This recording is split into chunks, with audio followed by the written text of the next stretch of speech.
Ouspensky. Fragment d'un enseignement inconnu.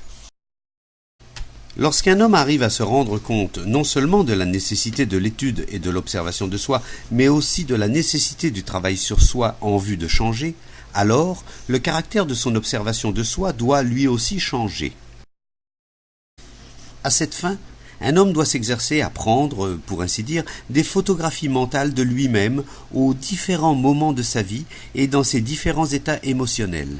Non plus des photos de détail, mais des vues globales. En d'autres termes, ces photographies doivent contenir simultanément tout ce qu'un homme peut voir en lui-même à un moment donné. Émotion, humeur, pensée, sensation, posture, mouvement, ton de voix, expression du visage, et ainsi de suite. Si un homme parvient à prendre d'intéressants instantanés, il ne tardera pas à obtenir une véritable collection de portraits de lui-même qui, tous ensemble, lui montreront clairement ce qu'il est. Mais il est difficile de parvenir à prendre ces photos aux moments les plus intéressants. Il est difficile de saisir les postures, les expressions du visage, les émotions et les pensées les plus caractéristiques.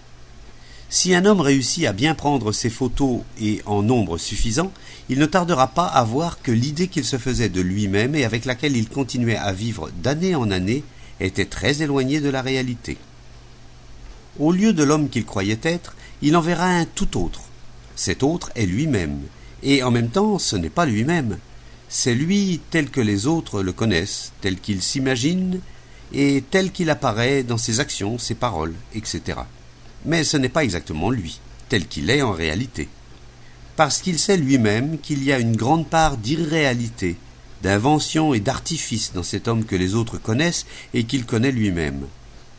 Vous devez apprendre à séparer le réel de l'imaginaire. Et pour commencer l'observation de soi et l'étude de soi, il est indispensable d'apprendre à se diviser. L'homme doit se rendre compte qu'en fait, il est formé de deux hommes. L'un est l'homme qu'il nomme « moi » et que les autres nomment Artaud, Ouspensky, Gurdjieff, Zakharov, Petrov, Oka. L'autre est le vrai lui, le vrai moi, qui apparaît dans sa vie seulement pour de très courts moments et qui ne peut devenir stable et permanent qu'après une très longue période de travail. Tant qu'un homme se considère lui-même comme une seule personne, il restera toujours tel qu'il est. Son travail intérieur débute à cet instant où il commence à éprouver en lui-même la présence de deux hommes. L'un est passif et le plus qu'il puisse faire est d'observer et d'enregistrer ce qui lui arrive. L'autre, qui se nomme lui-même « moi », qui est actif et parle de lui à la première personne, n'est en réalité que Artaud, Ouspensky, Petrov, Gurdjieff ou Oka. Telle est la première réalisation qu'un homme puisse obtenir.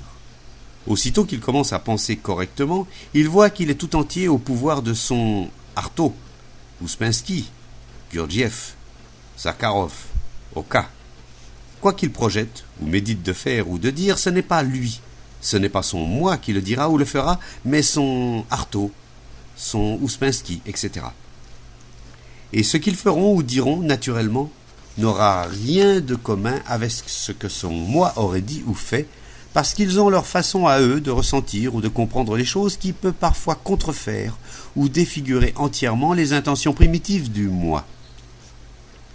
À cet égard, un danger précis guette l'homme dès le tout premier moment de l'observation de soi. C'est moi qui commence l'observation, mais Artaud, Ouspensky, etc. s'en emparent aussitôt, et ce sont eux qui la poursuivent. Ainsi, dès le début, Artaud, Ouspensky, Gurdjieff, Zakharov, Petrov, Oka faussent quelque chose. Ils introduisent un changement qui semble sans importance, mais qui en réalité altère radicalement tout. Supposons par exemple qu'un homme appelé Ivanov entende la description de cette méthode d'observation de soi. On lui a dit qu'un homme doit se diviser lui-même. Lui ou moi d'un côté, et Artaud ou Ouspensky, ou Oka, ou Zakharov d'un autre. Il se divise alors littéralement comme on le lui a dit. Ceci est moi, se dit-il, Et cela est Artaud, Ouspensky, Petrov, Zakharov, Oka. Il ne dira jamais Ivanov. Il trouve cela déplaisant. Aussi emploiera-t-il inévitablement quelque autre nom ou prénom. De plus, il appellera moi ce qu'il aime en lui, ou dans tous les cas ce qu'il trouve fort en lui, tandis qu'il nommera Artaud, Ouspensky, etc., ce qu'il n'aime pas ou considère comme ses faiblesses.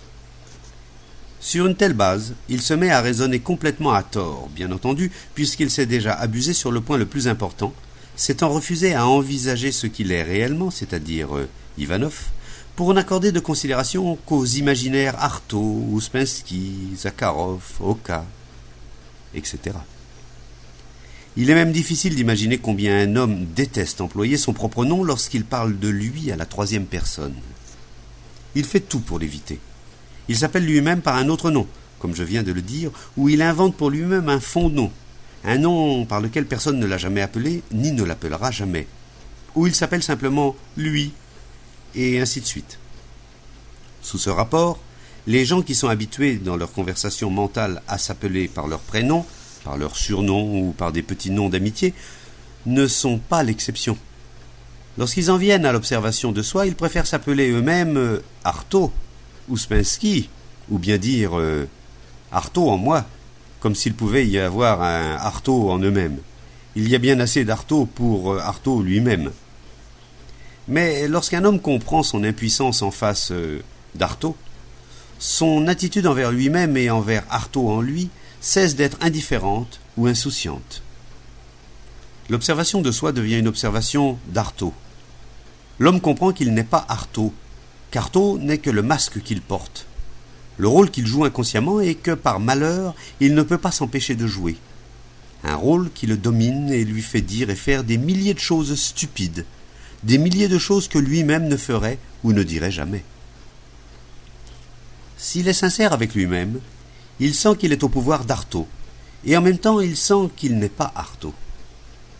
Il commence à avoir peur d'Artaud. Il commence à sentir que Artaud est son ennemi. Quoi qu'il veuille faire, tout est intercepté et altéré par Artaud. Artaud est son ennemi.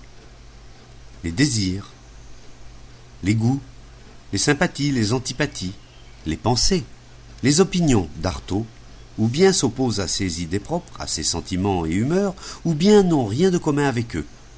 Et cependant, Artaud est son maître.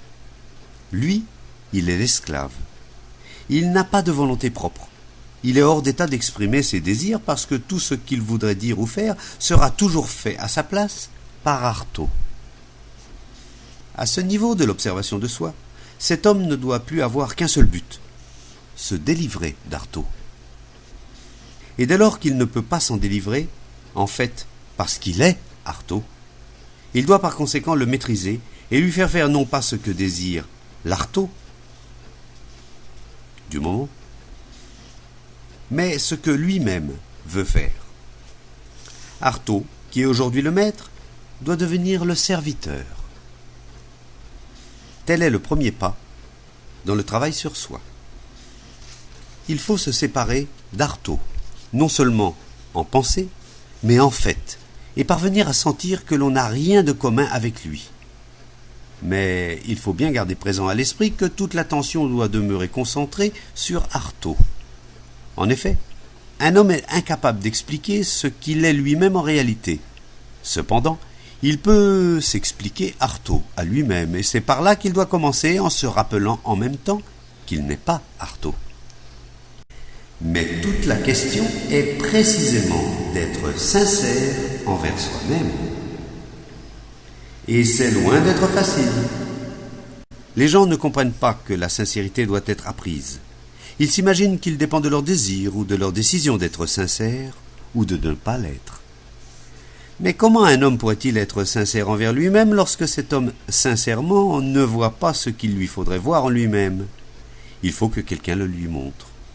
Et son attitude envers celui qui le lui montrera doit être juste, c'est-à-dire telle qu'elle l'aide à voir ce qui lui est montré, et non pas telle qu'elle l'en empêche nécessairement, comme cela arrive chaque fois qu'un homme s'imagine qu'il n'a rien à apprendre de personne.